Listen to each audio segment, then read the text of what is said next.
Welcome to the Budget Mom YouTube channel. Today we're going to be doing a full budget overview for the paycheck that I received on March 1st. Now this is kind of a weird paycheck for me. It's the first paycheck in over 9 years that I'm going to be budgeting my money one time a month. Now I'm a paycheck budgeter, which usually means I budget my money every single time I'm paid. And up until this point, I was getting paid on the 5th and the 20th. But I made a huge life change and I've decided I left my full-time job and I am now running my business full-time, which means I get one self-employment check every single month. Now my self-employment check, it lands on the last day of the month, but I've decided to budget that income on the first of every month. So anytime you are working with a new pay schedule or you're transitioning into a new way or a new method of budgeting your money, it can be kind of confusing and a little bit hard. And if you've been watching my Instagram stories, you have seen this internal struggle that I've kind of dealt with, going back and forth, figuring out how I was going to handle this huge drastic change in my finances. For some, it may not seem like that big of a change, but when I'm changing from doing something from the last 9 years to doing it a new way, it was an internal struggle for me to figure out what worked best for my pay schedule and what was easiest for me to manage my money. Now, on my pay stub, it does say that this paycheck is for the month of February. It was on the last day of February. I am counting it though as March 1st income. So technically I'm paying all of my bills, I'm doing all of my sinking funds, paying for all of my expenses with this March 1st paycheck. So let me show you my real numbers and my full budget overview for my first self-employment check from March 1st. I try sharing my story to remind leaders that there is a way out, that with hard work, dedication, determination, motivation, it's all about having a plan for your money, and that's what gives you the true control. Holy crap, it just changed my life. You're like, oh man, Nico, it takes time, it takes dedication, it takes work, but no more credit card debt.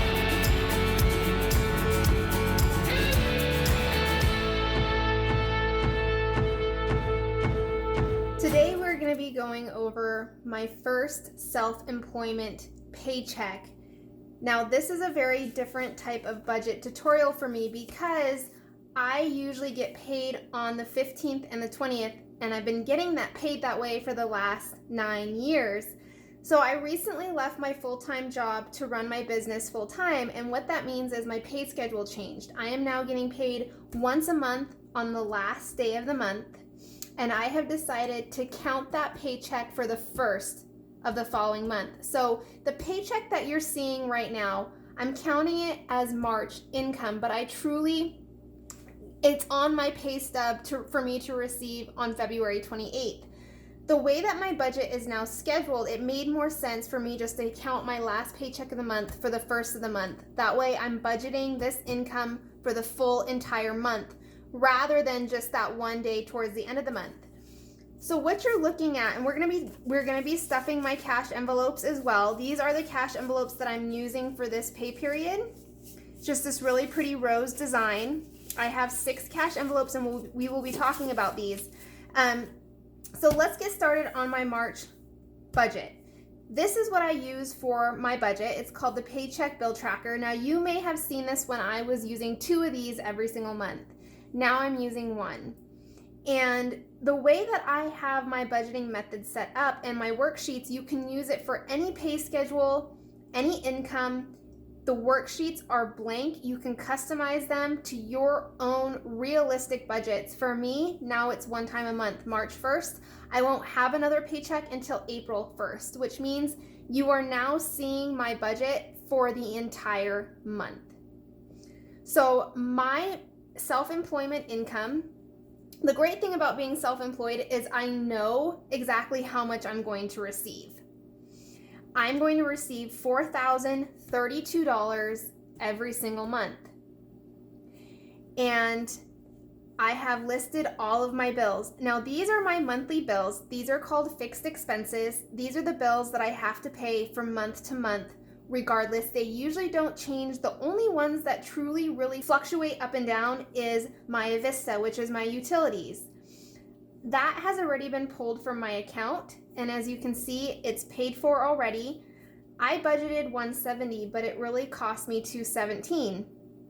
How I handle these small fluctuations, sometimes it's bigger fluctuations, because it's been super cold here, down into the teens here in Spokane, my utility bill went up a lot. I mean, this is a big bill for me. I probably won't have another bill like this again for this year, but I have what's called a checking account cushion. It's where I put $80 every paycheck, so $80 every month into my checking account, and I let it sit there. I like to have $1,000 in my checking account at all times. That helps when bills are more than expected, in case I have to do an unplanned online shopping trip, because I'm an all cash spender. So on the days or instances where I have to do an online purchase, I like to know I have money in my checking account that I can use, that I can then replenish with the cash from my envelopes. So for me, all of my monthly expenses equal $1,587. Now this budget is a little bit different because this is my first budget that I'm transitioning from a 2 paycheck schedule to a 1 time a month schedule. So with my paycheck in March, I did not have to pay rent or my car wash subscription because I paid it with my last paycheck on February 20th. And if we go into February, you'll see that the bills that I'm paying with my February 20th paycheck, they're highlighted in pink. And if you can look on my March calendar, I have these first 2 bills highlighted in pink because I am paying those with my February 20th paycheck. Now you may ask me, why didn't I just wait to pay those with my March 1st income? Because I already had my budget scheduled and set for my February 20th paycheck. I already had it planned out, mapped out. So I've decided that I was just going to leave it alone and use the extra income from not paying my rent with this monthly budget. I'm going to use it for my house savings account. So in this March paycheck, it's the only monthly budget that I'm not including my rent, which is $825, or my car wash subscription, because I paid that with my last paycheck of the month in February when I was still getting 2 paychecks a month.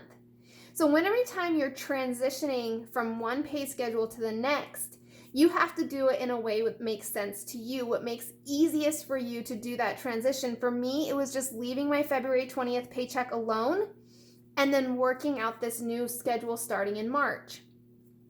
So I have my phone, which is $123. Now I'm not going to go through all of these bills, but I do want to mention a couple of things. You might notice that I have a savings area here, but I'm also saving here. Why are they in 2 different locations? So there are a couple of things that happen automatically for me every single month. It automatically gets pulled out of my checking account on a monthly basis. I make 2 $50 savings contributions to my house savings account. Now my house savings account is just an account where I'm saving cash to purchase my first home. I do it 2 times a month on the 11th and on the 25th. So I do $50, automatically comes out of my checking account on the 11th and the 25th, and it goes into an investment account that I have set up for my house savings account. I also have $100 every single month on the 15th going into my son's 529 college account. Because these savings are automatic, they're happening every single month automatically, I put them in my bill category. They're bills that I have to pay. They're coming out automatically, so I treat them as bills. You would do the same thing if you on your minimum payments for your debts. So if you have a minimum credit card payment, that should be included and be counted as a bill for the month. You have to pay it every single month until you pay it off. If you can afford extra debt payment or extra savings, then you would put it in the extra debt or extra savings category. Now, I use this Paycheck bill tracker. I'm releasing this new version, hopefully by the end of this month, for everyone to use. But then I have Daycare. I'm very lucky. My son's grandma watches my son, and she only charges me $100 a month. That's to pay her back and to reimburse her for gas and food costs when my son is with her. I do have medical insurance. $528 a month is what I pay for medical insurance. That's for me and my son. I go through the exchange. I'm self-employed. And so it is a little bit higher when it's not going through an employer. I should say a lot higher, but we pay $528 a month for me and my son. And here's my $80 cushion. Now I also count my cushion as a bill. I like to know that that is happening every single month. I cannot spend that money. It's already being spent for my cushion. It literally just sits in my checking account, $1,000 at any given time. Now, if my cushion gets above 1,000, I use any excess above 1,000 to allocate towards my savings. So all of my bills equal $1,587. If I subtract that from my income, I'm left with $2,445. I then use that leftover income to stuff my envelopes. Now I use 6 cash envelopes. I use beauty, miscellaneous, food, fun, gas, and household supplies. Those are my 6 categories. I've been pulling out cash for cash envelopes for a very long time, so I have perfected and tweaked my limits over the years. It works out perfectly for me. So when I was on 2 paychecks a month, I had it down to a T. So I literally took those 2 paychecks, what I was pulling out for those 2 paychecks, and I combined it into a monthly total. So for groceries, I budget $400 a month. Fun is $100. Gas is $150. Health and beauty is $165. Miscellaneous is $100, and household supplies is $80. My cash envelopes equal $995. If I subtract that from the money I had left over after paying my regular bills, these necessity bills, I'm left with $1,450. Now, after your bills and your variable expenses or your envelopes are fully paid for and are taken care of, then you can start asking yourself, what do I do with this extra money, this $1,450? I paid off my debt last year, so I choose it to go to specific savings accounts. I'm saving for specific goals. If you are on a debt payoff journey, you might tell yourself, I don't want to save at this time. I want to put it towards my debt. So you would list it in the extra debt payment area. I have sinking funds, and my sinking funds look like this. All of my sinking funds for my holidays and events get saved in these cash envelopes. It's just saving a little bit every single month, so when these certain events come up, I have the cash there. I'm not pressured to use debt or my credit card. So before I started budgeting, I would resort to using my credit card for Christmas expenses because I didn't have the cash or the financial resources that I need to not use debt. And so I decided a long time ago I was going to save up a little bit every month, have a goal on what I wanted to spend for Christmas, and then I would save for it in cash in these cash envelopes. Now, I've been saving for these sinking funds since January, and I'll show you what my sinking funds look like. But for a lot of people, this may seem like small amounts. It almost might seem like a waste of time. But what I learned early on in my budgeting journey is that sometimes huge expenses like Christmas, when I have an $800 goal, breaking it down into small bite-sized chunks doesn't make it look like such an impact on your budget. It's a lot easier to save those small amounts, especially if you don't have a lot of extra income that you're working with. And I've always stuck to that philosophy and that rule and that way of thinking. So 4th of July is $17. My boyfriend's birthday is 34. My son is 29. Christmas is 73. Back to school is 32. And Valentine's is 14. Now, I save for those things, like I mentioned, in these sinking funds.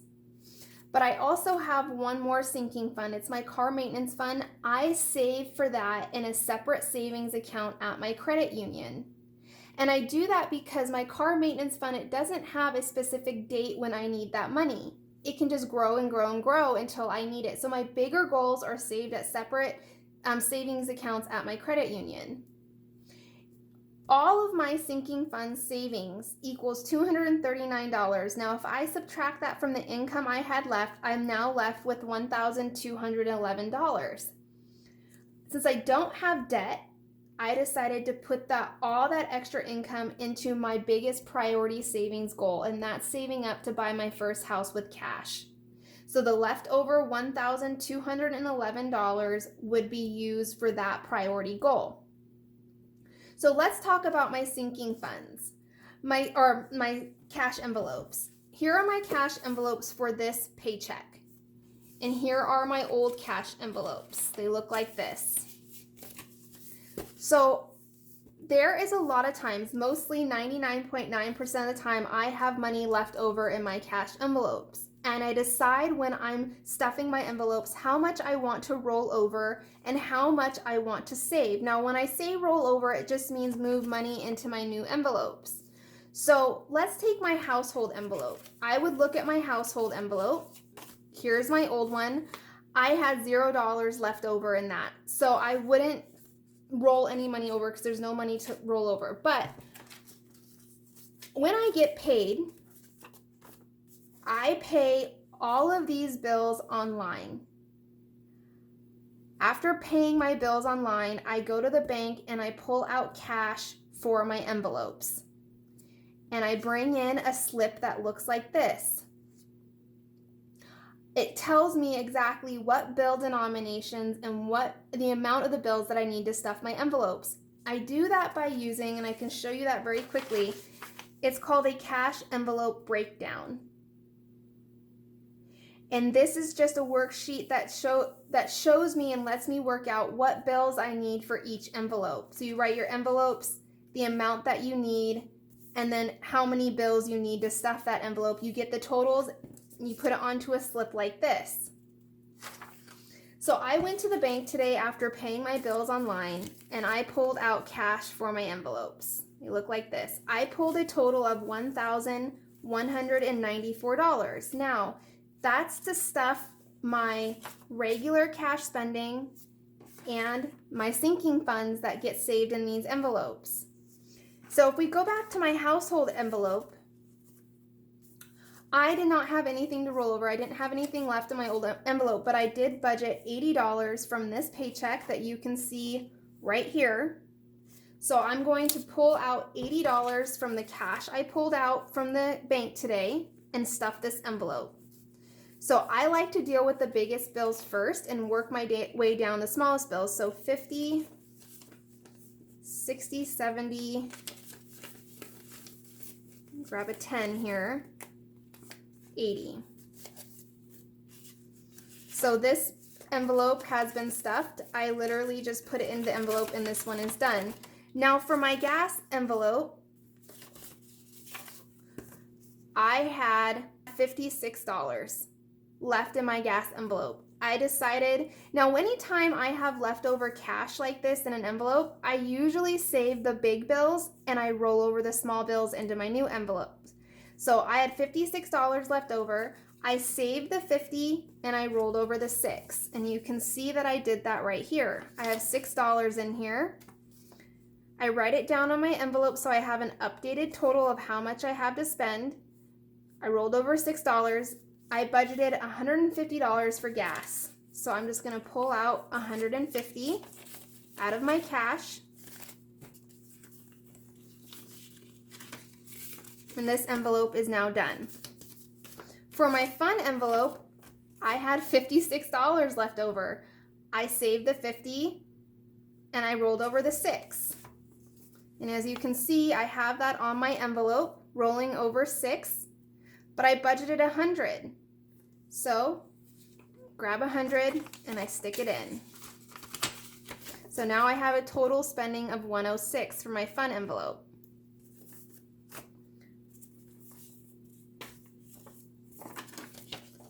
For my food envelope, I had $113 left over. I saved the 100 and rolled over the 13.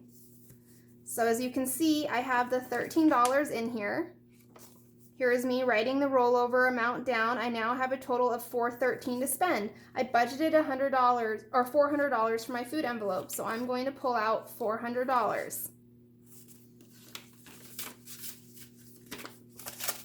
It's kind of weird to see all my cash envelopes in monthly form or in monthly amount like this. They're usually a lot smaller. So my miscellaneous, I had $14 left in my old envelope. I saved the 10 and rolled over the 4. And you can see that I have that here. $4 in there. I budgeted 100. So I pull 100 out and I stuff that with that. Beauty. I had $40 left in my beauty envelope. I'm going to save 20 and roll over 20. So here I am rolling over 20 on my envelope, but I budgeted $165. So I'm going to pull out $165.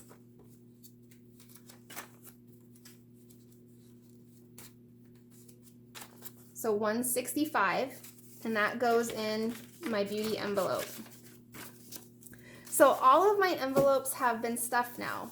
They all have the budgeted amount that I budgeted here on my budget, as well as the rollover amounts and updated accurate balances of what I have to spend. For my sinking funds, I have what I want to pull out for my cash envelopes right here. So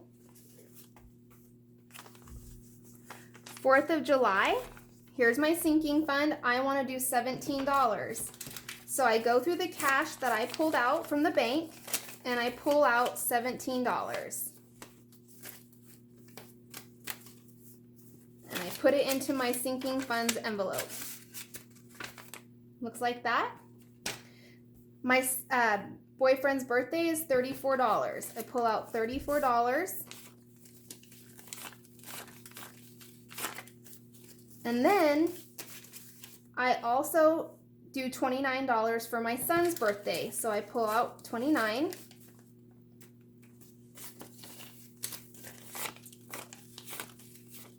Now for all of my birthdays, I combine them and put them into one envelope. I have a birthday sinking funds envelope and I save all of my birthday cash in that. For Xmas or Christmas, it's $73.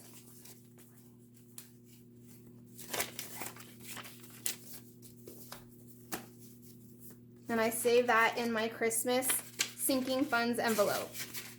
Next, I have my back to school sinking fund, and I budgeted $32 for that sinking fund. So I'm just going to pull out $32 and stuff this envelope. And then I have my last sinking funds envelope, $14. Now, if you did this correctly, you should have just the amount of cash that you need for your last envelope, and I do, so that's $14. So now all of my cash envelopes have been stuffed, as well as my sinking funds envelopes. They have also been stuffed. Now, I am also doing something in the month of March, and if you're not familiar with my 12 months, 12 savings challenges, I'm doing $20 Fridays in March. And what that means is every single Friday, I'm going to move $20 from my cash envelopes. It doesn't matter which envelope I'm pulling it from, or if you're pulling multiple bills out from different envelopes, it has to be just $20 from your cash envelopes into a savings envelope that looks like this. You can get this in my free resource library. I decided it just happened that today, March 1st, is a Friday, and this is when the $20 Friday starts. I've decided that I'm gonna pull $20 from my beauty envelope. So it looks like this. I rolled over 20, so I knew I had some wiggle room. And so I decided I was just gonna use that 20 for $20 Fridays. I wanted to make sure that there was a clear transaction of me doing that, so I know what I use the money for, and I have an updated balance on my cash envelope. So I pulled $20 out of my beauty envelope and I moved it into the March savings envelope. As you can see, $20 in there. So that takes care of my first Friday for the $20 Fridays in March. And I put a little star on my calendar to let me know I did that. The next thing I want to show you is my sinking funds. I get a lot of questions. So I just got done doing my sinking funds and stuffing my envelopes. I track that on a sinking funds savings tracker that looks like this. So here's March. I would literally go in and write down how much I deposited, how much cash I put into these envelopes this month. And it just keeps a nice updated balance for my cash envelopes. And then I like to see my progress visually for all of my sinking funds on a tracker like this. And I do have these available. I'll put a link to these sinking funds savings trackers in the description of this video. So once you get done paying your bills online, it's a matter of just going to the bank and pulling out cash for your envelopes. Now, all of your bills should be paid online. So just because you're using the cash envelope method doesn't mean that you have to pay your bills with cash. It's just your spending cash or your sinking funds cash.